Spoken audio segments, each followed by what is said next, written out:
we're here to dive into practical, tactical, and strategic aspects of targeting your ideal customer profiles and creating a go-to-market outreach strategy that allows you to have messaging that resonates, matters, connects, and converts. And we have today Patrick, CEO of PeopleLinx, a company that we've partnered with over the years, who helps companies and teams get the right data, get the right insights, and of course, the right strategy to pull that all together with the Woodpecker product. So that way, those two pieces of the puzzle come together to unlock really what the results that we're all looking for is: not better data, not better messaging, but booked meetings, appointments with people who can buy and are ready to try. And so, Patrick, as we get started today, tell us a little bit more about what you wanted to talk about in this first beginning slide.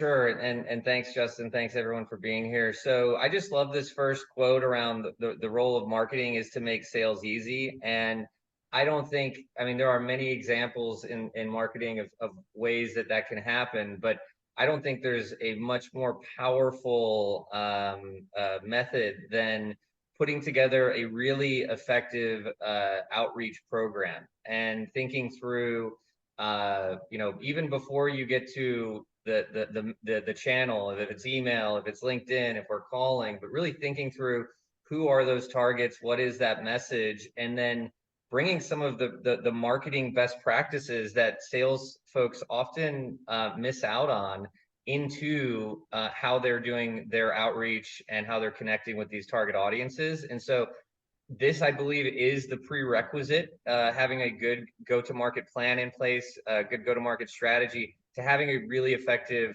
sales operation and down to the outreach, and then ultimately what happens in terms of lead flow and engagement and what the sales team is able to produce. So I think this is a really powerful opportunity for everyone, both having the right plan in place and then leveraging Woodpecker to put it all together and make it happen. But I don't believe there's a bigger opportunity to make sales easy or easier on yourself or on your team than what it is that we're here to talk about today, and how you can apply it to your use of Woodpecker. So very excited for the topic, and we'll dive deeper and broader over the next 30 to 40 minutes. Okay, well, you've got control, and so lead the way. Great. So I'll introduce myself in a little bit. I would love to hear more from you all, particularly as we go through some of these topics, and even understand just what type of business you're in, who is your target client, what are some of your challenges, and we will be able to open it up for some interactive Q&A, I believe, at the end. And you guys can put me in the hot seat, throw fastballs, and really see if we can create some value for you on the fly, whether that's thinking through your message or thinking through exactly who you should be targeting. And so, don't be afraid, don't hold back on questions during and towards the end of the presentation. I'm going to talk a lot about go-to-market strategy, which is by itself a big topic. And I'm going to take it down to what I'll call go-to-market planning, which is different than strategy, and what some of those differences are. And how we want to define and prioritize our markets. We'll share some best practices there. And then thinking through, and this I think is so critical, is like, what is the message? And it really, I often say, you can't think about your message until you know your audience. We have to reach them where they are, talk about things they care about. So don't think about your messaging until you really know who your audience is, and we'll spend time on that. And then we'll talk about how to implement this type of go-to-market outreach strategy and this type of program for your sales teams, what some of the steps are in place there, and then how to look at your performance and optimize it as you go. And then we'll summarize things with some takeaways and what I'll call rules of the game, and ways that you want to approach not only setting up a system like this and managing it, but optimizing it and running it in the long run. And we'll talk about next steps. Again, have plenty of time for Q&A. Would love to hear from you all. So don't hold back. Feel free to jump in here. Just quick introductions on myself. So I am the CEO at PeopleLinx, a longtime Woodpecker partner. We also have a free mobile lead scoring app that works on desktop, but connects into your Woodpecker account and scores leads, sends alerts when you see high levels of engagement right to your cell phone. So really nice integration there with Woodpecker. Everyone's welcome to check it out. I was a early employee at LinkedIn, so LinkedIn employee number 162 back in 2007. That's really what brought me into this space and what I'll call digital marketing in the B2B arena. I've gotten lots of recognition for the work we've done, including Gartner Cool Vendor.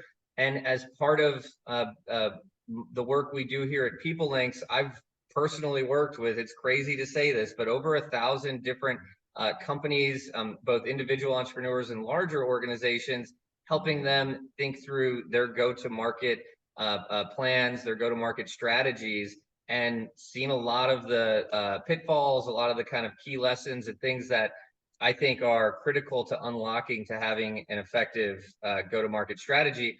And then I'm going to drill that down as well, like I said, into what I'll call go-to-market planning versus strategy. And I think this is really important because you could spend a lot of money on go-to-market strategy, and you could focus on so many different areas of your business.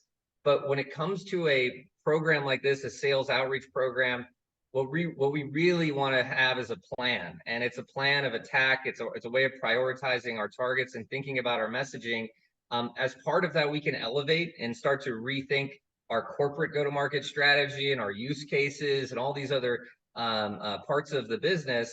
But that's a little bit of a different topic, and it's a big topic. And so we'll focus a lot today on go-to-market planning, and I would encourage you all to do the same as you put together your own programs. And Justin, are we running a poll? Did I skip that part, or is it live? Yeah, we haven't skipped it. I'm just waiting to jump in there right now. And Jump on in. Anybody who's attended any of my webinars knows that. And I think right to your point is before you put your messaging out there, you have to know your audience. And so although we have a lot of what we have today planned already set, we can do some tweaks and some adjustments and some tailoring to who's in the audience right now. And so true to form, you should be able to see on your screen, whether it is a desktop or a mobile. If you're driving, sorry, you know, Paito, I see you're on your way home right now. You'll see a poll pop up. I try to get at least try to gamify this a little bit. And so as you see on your screen here, how would you describe yourself? Are you a solo prospector? Are you a SDR, BDR, or outbounder on a team? Are you a lead manager, a team manager or leader, lead generation owner? And of course, some of the things that people show up to these for is, you know, there's really a couple of outcomes in question too. Are you here today because you just want to learn the webinar content? Are you here today because you're currently looking for a new email tool and you're dissatisfied or curious what might be better or available to you? And of course, the holy grail of things is everybody's looking for leads and data. And then lastly, just seeing how many email addresses do you typically prospect with? Are you using a solo email address, or using 3, 4, 5, or you want a team? It's always good to know. And as I said before, I love to gamify this. And so we've got about 21 people in the audience right now. And so I'd love to see if we can get to, what's a good number? We're at 10 of 21 right now. That's about a 50% participation. So we'll keep this open for a little while longer. Let's see if we can get we got a 11. It's climbing. I'd love to see 61. All right, well, 75. Can we get to 75? I usually feel like a little bit of a telethon host here to encourage those who are just kind of sitting and watching or on another tab to come back and interact. And not only is this good for us to know about who you are, but this is actually going to pull you back into the webinar if you're doing something else, because once this poll is closed, Patrick's going to jump in and really dive into things, and I'll be sharing the results on the screen in a second. And so can we get one more? We're so close. We're at 13 of 21. And so I'll count down in 3, 2, 1. All righty. Well, we did good. We're over the 50% mark. And so I'll share the results right now so you can see for yourself.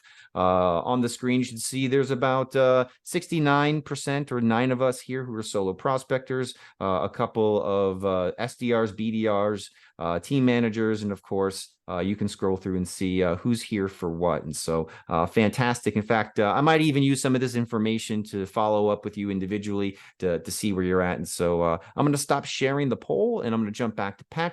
And so now that we know who's here, why they're here, and we've got a great show ahead. So Patrick, why don't you take what we learned, what we've planned, and lead the rest of the way for us. Great. And thank you everyone for your participation there. And please, again, as you have questions, topics you want to make sure I touch on, jump on in, and would love to hear from you all. So let me see if I can move the screen forward here. Yes. Okay. Let me go back one more. Okay. So just a little bit about PeopleLinx. We provide the full suite. So we do help with go-to-market planning up front. We provide prospect list messaging, some training, implement the system, help you get those qualified leads and lead scoring. But that's a little bit about us. And I mentioned we do have a nice integration with Woodpecker. Everyone is welcome to try out.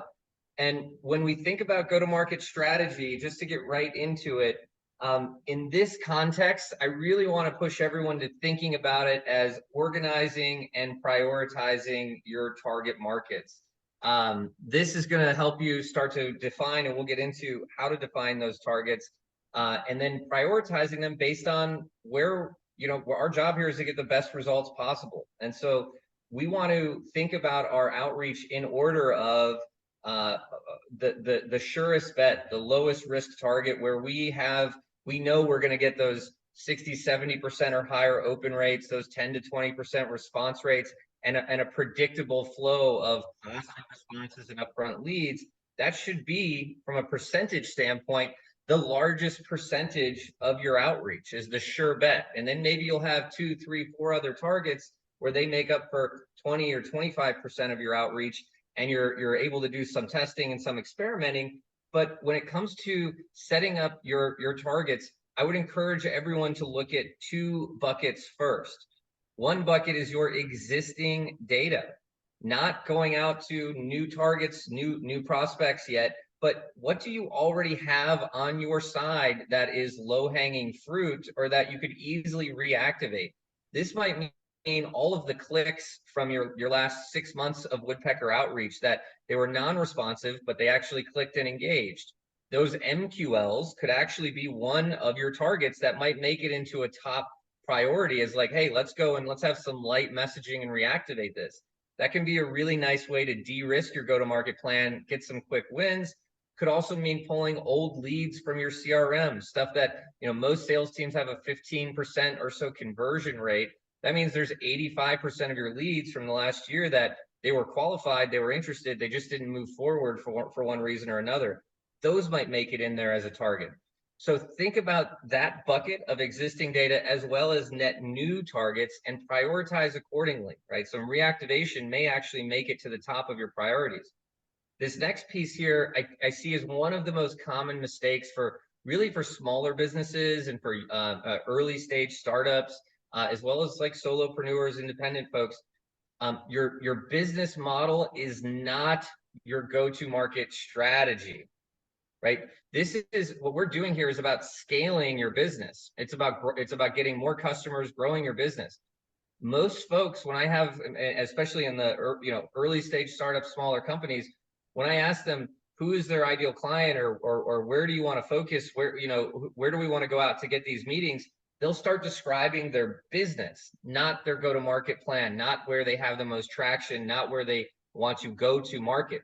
And your business model and your go-to-market strategy are very different, right? PeopleLinx, as an example, we could work with any B2B sales team, and we do. In fact, we have customers in all types of different categories. We've got really large, Fortune 500 companies down to solopreneurs to small sales teams in every different type of industry. And that's our business model. Our business model supports working with sales teams of all sizes. But from a go-to-market standpoint, that's not how we go to market. So when we're doing our outreach and we're thinking about how we want to target ourselves, it's smaller organizations that don't have all the resources yet. They don't have a head of marketing, a head of demand generation. They don't have all of the technologies and the things it takes to get a prospecting system up and running. And so we look at the kind of smaller side of the market. Could be anywhere from 20 to 50 employees as a sweet spot. And then we look at categories where we can tell a really compelling story. So areas where we have the most traction, for example, MSPs, IT services companies, and you'll see this on the case studies part of our website as well. We have a ton of clients in the IT services business, a ton in financial services. And so in these areas where we have traction and we can tell a really compelling story, those make it to higher priority in how we go to market. It doesn't mean we're not experimenting. It doesn't mean we're not going after different types of companies and even going after, I'll call it vertically with just chief revenue officers and heads of sales. Like, we do a little bit of everything, but the bulk of our outreach, the largest percentage, is on very specific targets where we have a lot of traction and a really great story to tell. And this is important, not just to get better results from your sales team and your lead gen efforts, it's also going to make sure you have a higher closing ratio. Because what happens when you get on the phone with a prospect and they're even interested in working with you? What are they going to start to ask you? Who else do you work with in our space? Can we talk to those clients? Do you have a case study? Can we see some examples? And if you're targeting groups where you don't have traction and you don't have those answers, you're going to not only, you may be successful in generating some leads, but you're not going to be able to close as many of them. And so we'll talk more about this in a little bit, but think about how you want to prioritize these. Again, it's not your business model. Where do you have the most traction? Where do you want to focus? That's going to be the low-hanging fruit. And when it comes to defining your targets, and these pictures here are decent, kind of templates in terms of inputs to follow. And I'll talk about different ways you can start to think about and configure your targets, but industry matters a lot. And there are some scenarios where you could mix industries, but you need to think about what industry are we going after. And in a moment, and it says it on this slide, it says, once you define your targets, you'll know your list and your messaging needs. Well, if I combine financial services and manufacturing in the same message, or them in healthcare, I'm looking at folks that speak very different languages. They have very different outcomes and things they care about, right? They're going to want to see different case studies or examples of clients I've worked with. So you can't mix industries. Size of company matters tremendously too. If I were to say, I want companies that are 5 to 20 employees, well, the decision maker is going to be the owner, the CEO for almost everything. Everything's going to roll up to the owner or the CEO. If I start to get into 50, 100, and particularly if you're going after larger, 5,000 person organizations, the decision makers are going to change. It's not going to be the owner, CEO. And you don't want to target people who could be the decision maker. I'm going to give you a really clear example here on titles and why titles are so important. Let's say, I'm going after companies in this 100 to 1,000 employee range, and it could be that I want to target the VP of marketing, the CMO, the director of marketing. I'm going to include the CEO. If you're looking at my fingers here, I'm up to 4 targets. And I might even say, well, sometimes it's the marketing manager. And actually, we have found that in some cases, this falls up to the director of sales or the director of biz dev. Now I'm at 5, 6 potential titles. Well, as you guys know, when you're running your outreach, you can only reach out to a couple hundred prospects per week or per email account. You've got a limited volume. So let's say we've got 5 titles per company and we're reaching out to 100 prospects. Now I'm only knocking on the door of 20 unique companies, right? So 5 titles per company, that's 20 companies for every 100 prospects. So the chances now of me finding the one who needs my service are 1 in 20. But if I was really exclusive about it and I said, well, you know what, when push comes to shove, the decision maker, it's the VP of marketing 9 out of 10 times, right? It could be the CMO or it could be this other title, but 9 out of 10 times it's the VP of marketing. And maybe I will say it could be the director or the CMO as well. But if I do 1 or 2 titles, now for every 100 prospects that go through my Woodpecker outreach, I'm knocking on 50, 75, or 100 doors, unique companies that they may have the need, right? There's a higher likelihood of me getting lucky because I'm talking to more organizations now who are going to be chances are in need of my solution versus less organizations. Now, that's not to say that applies to every business and it's not one size fits all, but I'll give you an example of a software development group we work with. Really tough industry to generate leads for, but we cracked the code for them. And the way that we did it is we said, hey, we only want CTOs and heads of development and companies of this size, and that's it. And then I'll talk about messaging in a little bit in the message we use, but that let us now reach out to a lot of organizations at one time and really spread our outreach. Now, I could have said it could have been the head of HR because they're trying to hire developers, or it could have been the head of product, the VP of product, because they're the ones with some of the backlog as well as the CTO. But by doing exclusively CTOs and heads of engineering, we're able to reach a much larger number of organizations and find the ones who needed software development support. We had really high, like 60% open rates, 10% response rates, and a lot of positive responses because we're able to find those opportunities. And so that's a scenario where picking just the exclusive title, reaching out to more companies, definitely yields more results. Okay, this last piece here where it says location matters. This one is critical. I cannot stress this enough. You don't want to, unless there are exceptions, right? And there can be exceptions, but you do not want to pull a list that is national, right? So let's say, right, you can't use it all at once for one thing, right? But let's say I want to get the CTOs of all these companies, and I'll say, oh, could be anywhere in the United States. So let me just go ahead and pull a list in the United States. Well, now, what do I do after I get through that list? Like, where do I go pull my next list? Do I just say anywhere in the United States? In which case, am I duplicating my list pulling efforts? Right, because I wasn't that organized the first time. So that's one thing, is you kind of make it harder for yourself to have a more repeatable and scalable approach if you're just pulling lists anywhere people are located and mixing them in together. Second benefit of location is you could say to somebody, hey, if you're in the East Coast, can we meet on East Coast time, 2 or 3 p.m. Eastern time, and really use the right time zone in your messaging. Two is, I mentioned how pulling a list nationally isn't as scalable. Well, when you do it regionally, you can actually say, well, look, we hit all the CTOs in this target in New York City, in New Jersey, and all in Pennsylvania. We hit those in August and September. It's January, February now. Let's go back around to them. Let's go back around to the non-responsive ones on that previous list. Let's check back with that other segment. It worked good the first time. Let's go check back to them, because now you've been so organized, when you went after a certain group, you're able to use specific messaging. And then, of course, you can set up your outreach for the right timing a little more efficiently.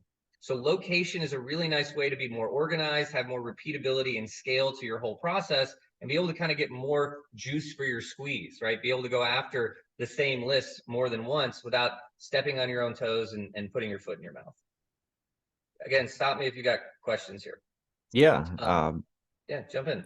I'll jump in. I mean, I am a copywriter, and so I've been spending years developing messaging, and I know the more targeted and personalized, and even to your point, I could see how, hey, I've been working with companies in Connecticut, or hey, I've been working with companies in New York. Like, it not only is location, like you said, a way to make sure that, you don't just broad message everybody and have nothing to come back to later with a double messaging, but you can actually then take that location specific information and build it into your copy and your content.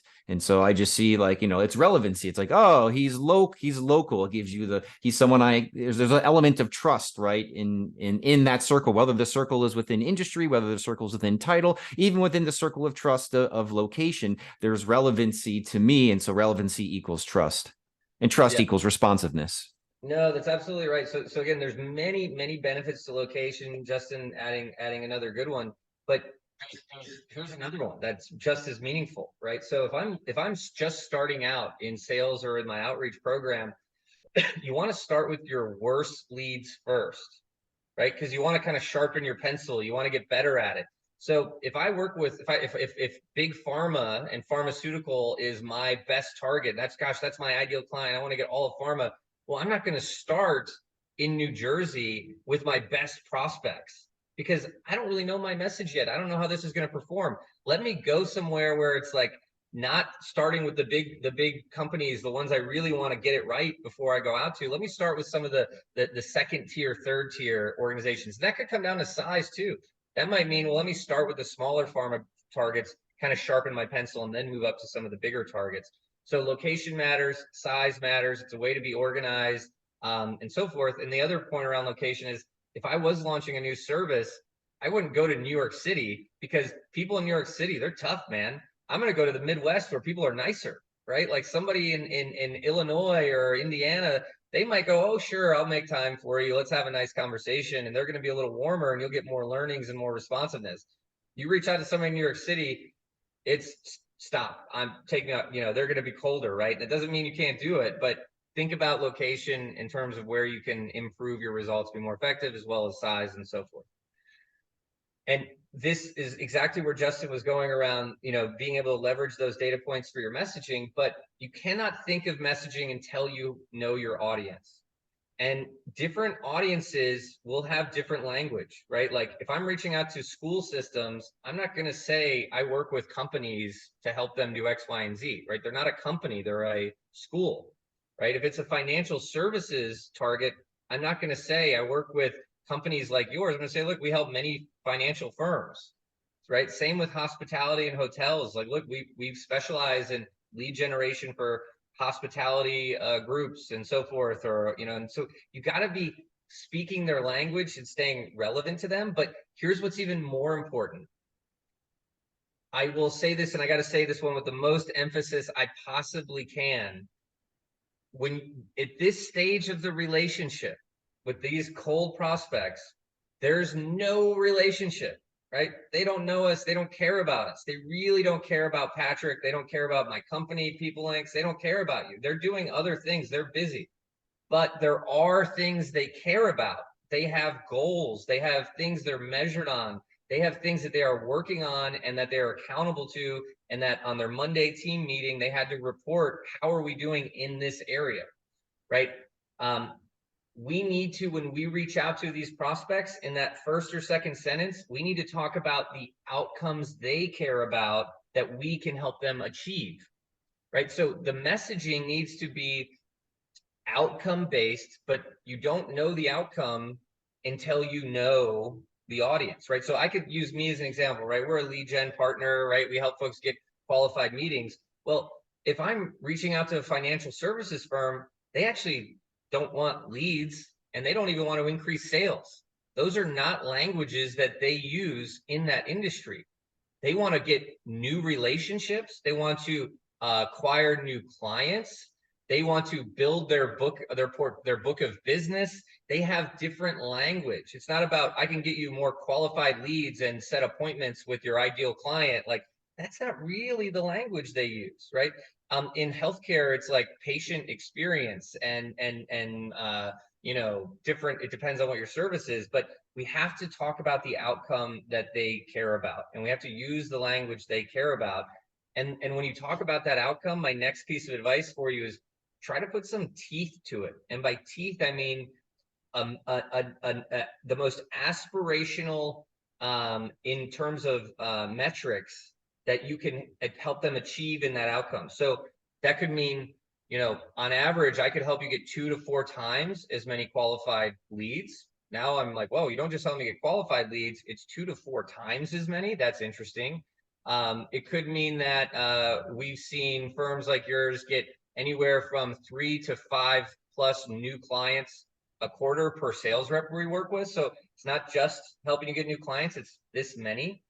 So think about what metrics, and it could be a range, right? We don't know what we can do for these companies until we meet with them. But hey, this is what we think we can do aspirationally. This is roughly kind of what we believe we can do.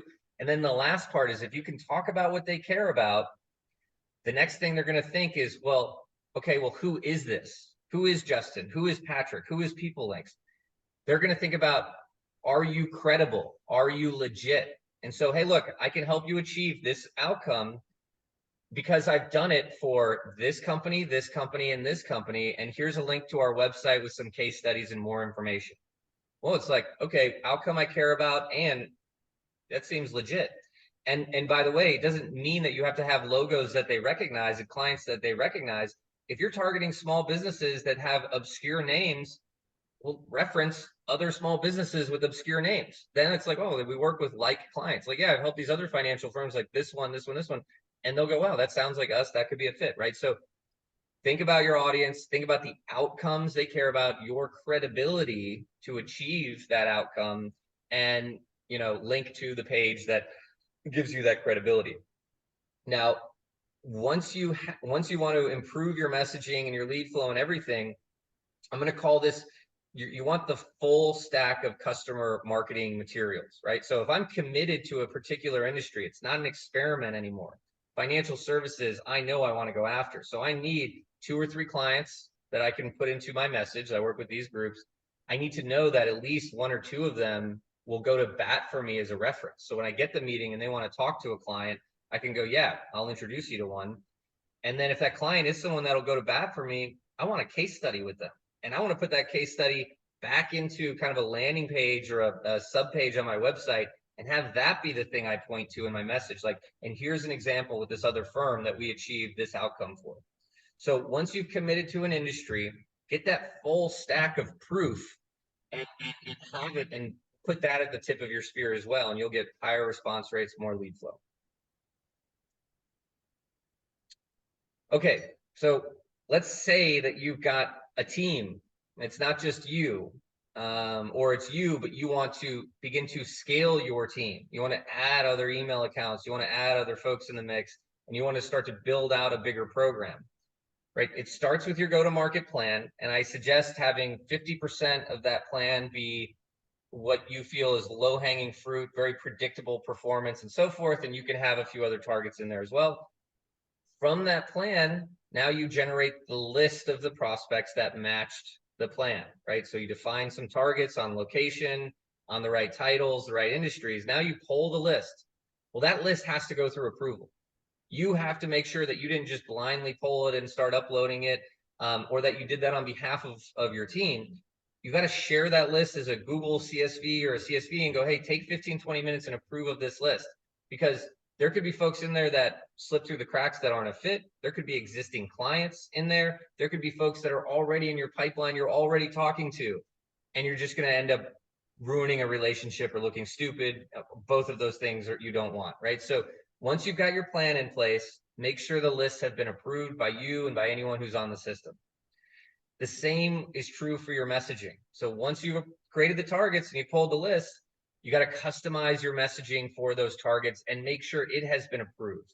You may have a spelling error, right? You may have a language that's not quite tied to that group or something, right? So make sure that you and that the folks you're supporting have approved the message and they're excited about it. The last thing you want to do is send messaging out that your sales team hasn't reviewed, isn't bought in on, and now they're just not in on the whole program that you're running. So make sure you get your list approved, your messaging approved. Then you can start to automate that outreach on behalf of your team, right? Warm up their domains, warm up the email accounts, all that good stuff. Start to automate that outreach. If you're doing a good job there, you'll have high open rates, high response rates. You'll get what we call mailbox money. And then this piece I think is really important, the lead scoring element. So you can do a lot of things with Woodpecker, and Woodpecker has great sales tools and applications that will enable triggers for your sales team. But you can also pull reports manually or use the PeopleLinx lead scoring app. And what you want to do here on this next phase is give your team the short list of the top engaged prospects who now know who they are by name, they know what they do, and they've shown some interest. Those scored leads, you want to do what we call targeted follow through, right? So if I'm a salesperson, I have a job. My job is not just to receive responses to automated emails. My job is to go out and find business and just to generate appointments and meetings and to get folks in the pipeline. If you're going to all of the energy and effort to run a system like this for your sales team, get maximum value out of it. Pull the scored leads, pull the top engaged, use the PeopleLinx mobile app, whatever you got to do, and get that data in the hands of your sales team so they can do targeted follow through. And guess what? That data is now yours for future checkback messaging. So you've got a warmer audience that you can get the list approved, get the messaging approved, but now you can go, hey, Justin, I'm just checking back to see if now is a better time for us to connect. We help with this amazing outcome. I've done it for these other folks like you. Do you have 10 minutes for a call? How's Tuesday? And then make sure you have check-ins and optimizations. And now there's a question that came in, Adam Butler, can Woodpecker create a targeted audience for us with our input of who our target audience is? I believe you're asking, Adam, could Woodpecker provide the list of prospects for you? I don't believe Woodpecker directly provides that service. They do have partners on their partner page that are list services. There's tools out there like Apollo, ZoomInfo, Hunter.io. There's a lot of resources, as well as using like LinkedIn to create a search result and then sharing that with a researcher. You could hire a researcher on Upwork but you'll need to go to another source to get your prospect list once you've created your targets. Okay. Let me make sure I didn't skip a slide here. Yeah. So, all right. So you're up and running. Your outreach system is jamming along. You're getting open rates. You're getting responses. You got all that stuff. And then how do we optimize, right? So you want to look at these types of metrics when it comes to optimization. So open rate, response rate, click-through rate, and ultimately positive responses. So I like seeing one positive response at a minimum for every 100 prospects we reach out to. So a 1% positive response rate. If you have a high open rate and a low to no response rate, then you've got potentially the right audience, but your messaging isn't resonating. You're talking too much about yourself, or you're telling them too much about your solution. You're not focused on what they care about. If it's about what they care about and you don't tell them much more, then they're going to be curious and they're going to want to learn more. Okay, so think about your open rate, your response rate, the number of positive meetings. But once you get going, commit to those 1 or 2 markets with the full stack of marketing touch points. So I talked about that a little bit, the case studies, all that good stuff. And when I talk about committing, I'm saying have continuous top of funnel marketing there. Don't just say this is a market where we have traction, so I'm running it now and maybe I'll change it in a little while. Have it be a percentage of your outreach that's like a pillar that your business can stand on. And you wouldn't change it until you've got another pillar or 2, 3 other pillars and you start to prioritize. But hold steady, be willing to test new markets, diversify your outreach and that kind of thing.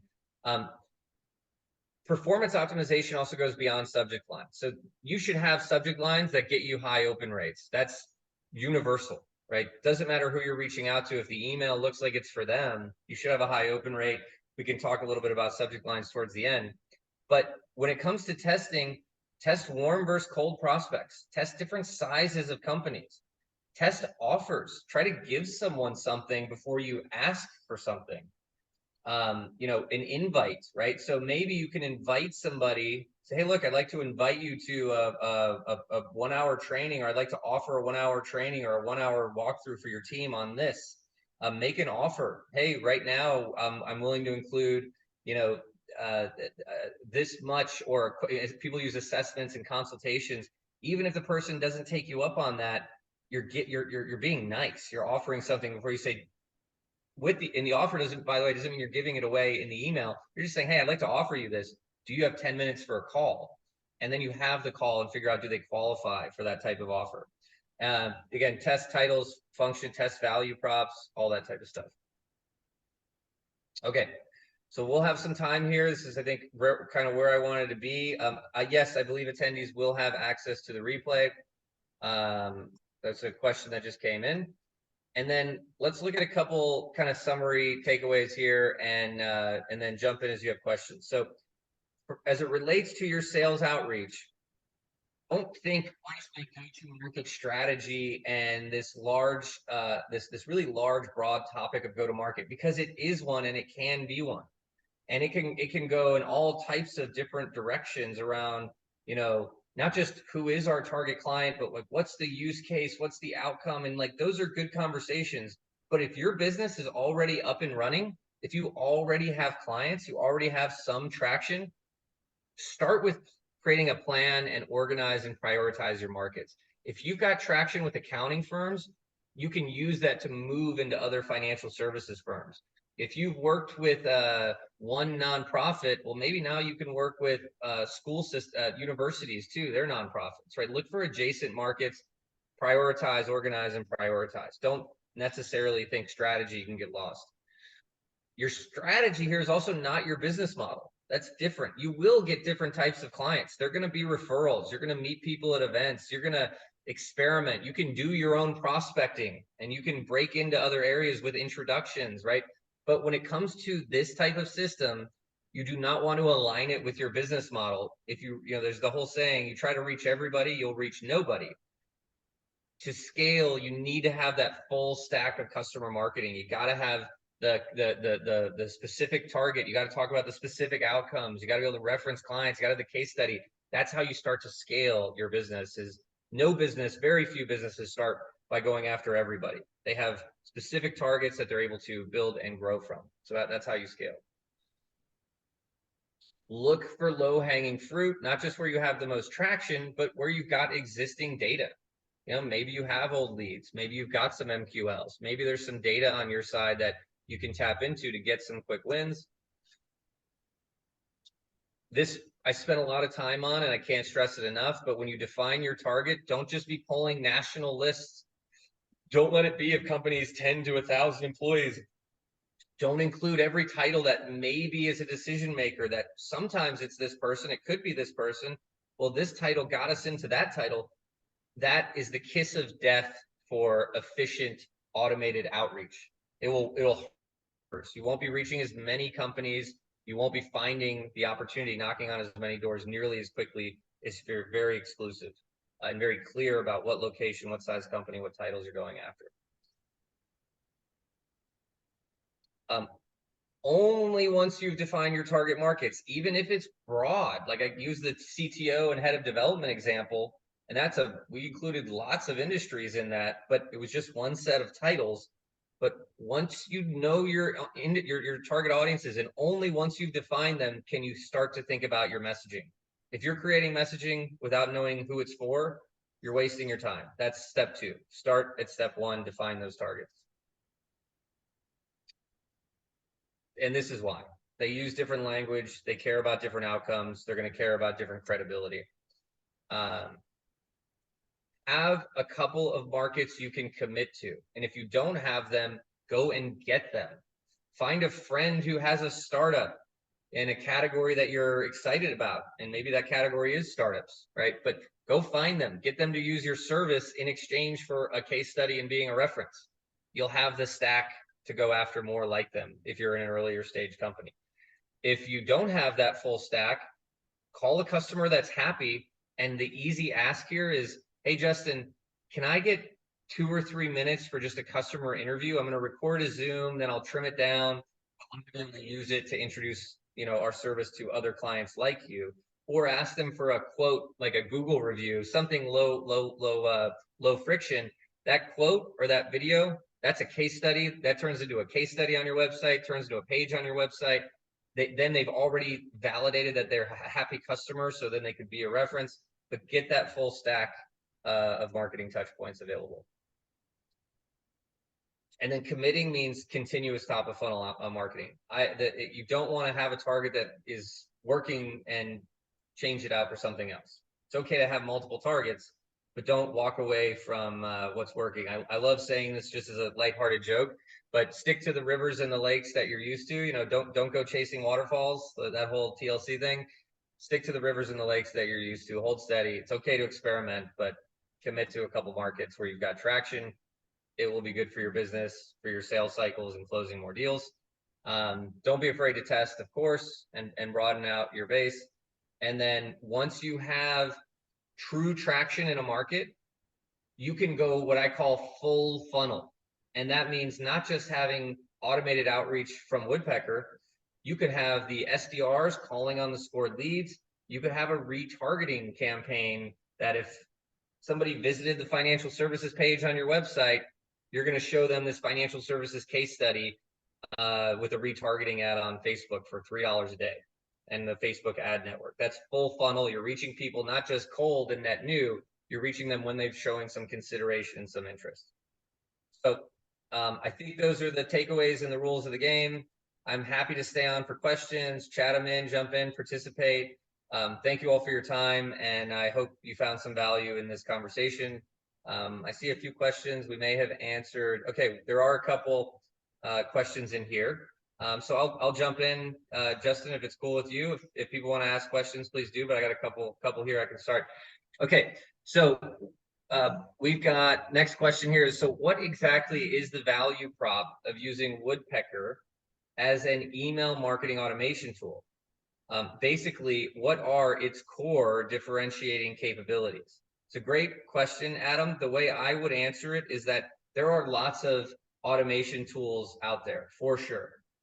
In my opinion, Woodpecker has specialized and really focused their solution in on deliverability And then which is critical. So they provide a lot of content and resources and functionality around making sure your message actually gets delivered. And they're not trying to be like everything in the kitchen sink. So they're not trying to get you a CRM in there. They're not trying to have this enterprise grade tool. They're making it really easy for people to kind of plug and play, get their sequences set up and automated and run. So I think, and then with high deliverability, I think is the main differentiating capability there. The other piece is a lot of companies in this space have built, they've been so successful with, I'll call it smaller businesses, that they move to medium-sized and enterprise, and they no longer offer these really affordable plans where you can sign up for, I think Woodpecker's like $30 to $40 a month or maybe a little more. And so it's really easy for you to kind of come into Woodpecker, kick the tires, try it. You cannot do that with Outreach.io. You cannot do it with SalesLoft. You cannot do it with some of these others. And then some of the other tools where you can sign up, they don't have the best deliverability. Like I've had clients who are on, I can't think of the name of the CRM, but even HubSpot as an example. And then there's one CRM that we've had to try like twice through the years. But the CRMs that have some sequence capabilities, they don't have a lot of the same functionality for deliverability, how you want to spread out your outreach and time it out, and some of these other capabilities. And so they just don't get the same level of like open rate and engagement rate at scale. And so that's just a few things. I'm sure there's more. Hope that answers your question. Justin maybe has something else to add around that, but other questions, please feel free to jump in if you've got them. Oh, I see another one here.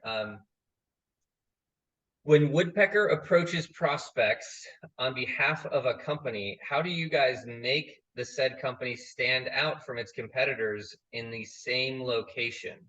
On what basis do we make ourselves stay on top?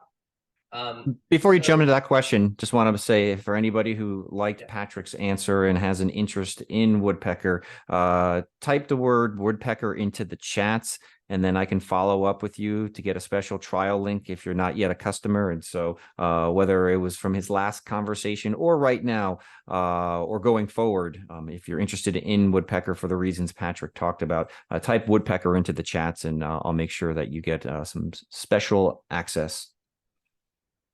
Great. So this was a good question here. So when Woodpecker approaches prospects on behalf of a company, how do you make that company stand out from its competitors in the same location, and how do we make ourselves stay on top? So the key here is it's not Woodpecker, unfortunately, it's not Woodpecker's responsibility to do that. They're really the tool, right? So they can't help you necessarily optimize your message and how frequently you reach out. Now they have great content around that, including for bringing webinars like this together and having partners like PeopleLinx who can assist in those areas. But what I would suggest is some of the things we talked about, Sharmila, which is if you want to really be top of mind with a company and differentiate from a competitor, and in fact, I'm going to actually think this is really important. Don't worry about differentiating yourself at this stage. And the reason is because if you start telling people all about your business and why you're different and what's unique about you in your cold outreach, they don't have a need to respond. They have everything they need to know about you. They can make a decision. And that decision may be positive, but you want to focus on an outcome. And you want to talk about, hey, I can assist you with this outcome. I'm really credible in doing it. The differentiation will come when you get the meeting. Then they're going to go, oh, okay, that's how you do it. They'll either understand how you're differentiated or they'll start asking you questions. What's different between you and this? And then when you look at a marketing funnel or a sales funnel, it's like awareness, which is what you're driving by getting an email opened and read, interest, which is where maybe they clicked and responded, and then the consideration and that's where they're now asking tougher questions and they're having a conversation with you. All that stuff really should happen in the sales process. And if you try to present that too early on in a cold email and so forth, people either have enough information and won't respond, or they'll make a decision, which could be maybe yes, but typically it's like, it's no. Focus on them, spotlight on them. What do they care about? The rest you can do, and then some, you know, retargeting and some other things to stay in front of your top engaged audiences can be things you can do to stay top of mind. Here's another question that came in from Harris May. I have been using Constant Contact, but I can't depend on their statistics. I send out a blast and it shows opens, clicks, and Calendly, but they're false positives. Will Woodpecker solve this problem? Harris, it's a really great question. There are, first, Woodpecker, Constant Contact is a tool that does not specialize in deliverability. It specializes in large scale email marketing.